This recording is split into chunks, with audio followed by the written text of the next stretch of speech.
responsabilité de cet intervenant, et puis une information de l'ensemble des intervenants dans l'acte de bâtir. Ensuite, on peut avoir même des certificats juste après l'esquisse, juste un certificat comme une volonté du maître d'ouvrage à choisir cette démarche-là environnementale. Ensuite, la deuxième des choses qui est très importante, et dont le professeur Mian va encore éclairer plus sur cette notion-là, c'est le cycle de vie d'un bâtiment. C'est-à-dire un bâtiment n'est pas seulement une entité à part, mais il y a toute une vie qui commence par l'extraction de la matière première, la fabrication de cette matière, le transport qui est finalement, tout ça c'est l'énergie grise, c'est-à-dire une émission du CO2 d'une façon indirecte, la mise en œuvre, le chantier, la nuisance au niveau du chantier, le déchet au niveau du chantier, la construction elle-même, donc l'utilisation de l'énergie et la fin de vie qui est estimée à 50 ans, c'est-à-dire le jour où on va démolir ce bâtiment-là, est-ce que les matériaux qu'on a choisis sont recyclables ou pas? Qu'est-ce qu'on va faire avec ces matériaux-là?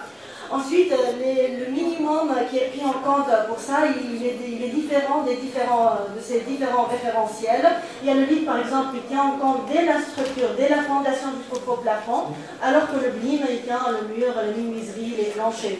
Donc, chose qui est très intéressante, espérons qu'on arrivera un jour à faire ça en Tunisie. C'est une base de données nationale de référence sur les données environnementales et sanitaires des produits et équipements de la construction. C'est-à-dire, chaque produit industrialisé, il y a une fiche de déclaration environnementale. Sinon, on ne peut jamais faire une analyse de cycle de vie. D'accord? Donc, ici, c'est tout simplement une nouvelle façon de financer, de programmer, de concevoir, de construire, de rénover, de gérer, d'utiliser le bâtiment. Tout est nouveau là et tout le monde doit s'adapter à cette démarche-là. Maintenant, les normes ils vont contribuer à une ouverture des marchés mondiaux. Donc, on voit ici la haute qualité environnementale est devenue une norme. Ce n'est pas une obligation, mais une norme française. Elle a le même point au niveau de cette norme-là, au niveau du cycle de vie des bâtiments. On tient compte du transport, l'acquisition de la matière première, d'où est-ce qu'on a cette matière, etc. Donc là, c'est un appel à tous les industriels.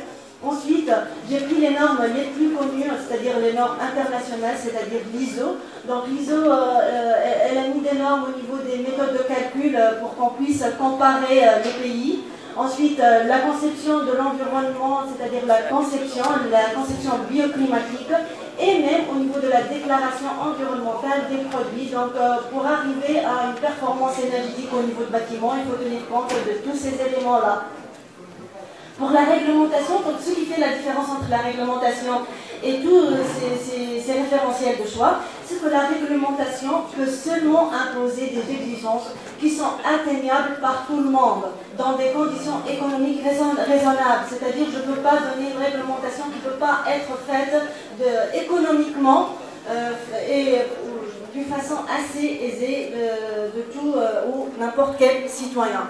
Donc on voit ici la réglementation, toujours on est en train de distinguer le neuf de la rénovation, le résidentiel du non résidentiel et les bâtiments historiques, c'est carrément un autre volet. L'intégration des énergies renouvelables n'est pas toujours une obligation. Les exigences globales, c'est la consommation finale ou encore la consommation en énergie primaire. Il y a toujours des exigences au niveau des bâtis de ces réglementations-là. Ce qui est très intéressant à voir ici, c'est qu'au niveau de ces pays-là, il y a ce qu'on appelle des exigences de moyens et des exigences de résultats.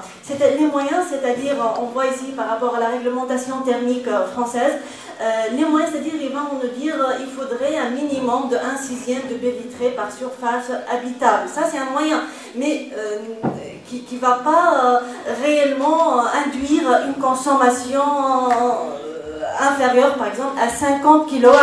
D'accord? Alors que le résultat, c'est beaucoup plus important, c'est-à-dire, on nous dit qu'on doit avoir une consommation en énergie primaire inférieure à 50 kW. Donc, on est redevable d'avoir un résultat.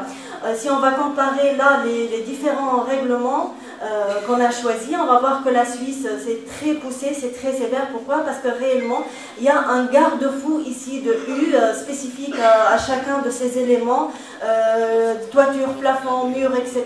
Donc c'est trop difficile d'avoir cette réglementation-là. Maintenant, même en Tunisie, on a la réglementation. Mais comment assurer cette réglementation-là? Donc au niveau en Europe, pour ces réglementations, lors de la demande, on a une attestation, une diagnostic de performance énergétique et surtout, à la fin des travaux, il y a une attestation de conformité.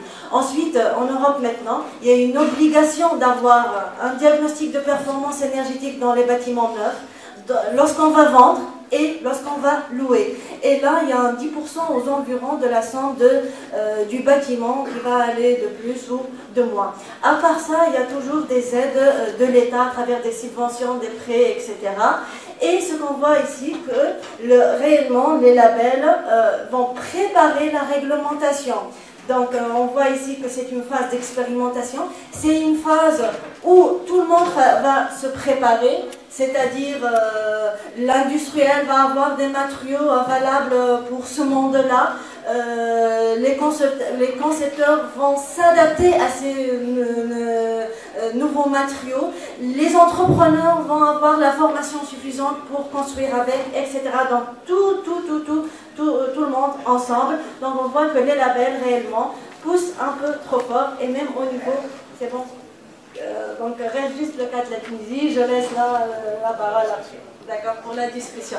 Merci pour votre attention.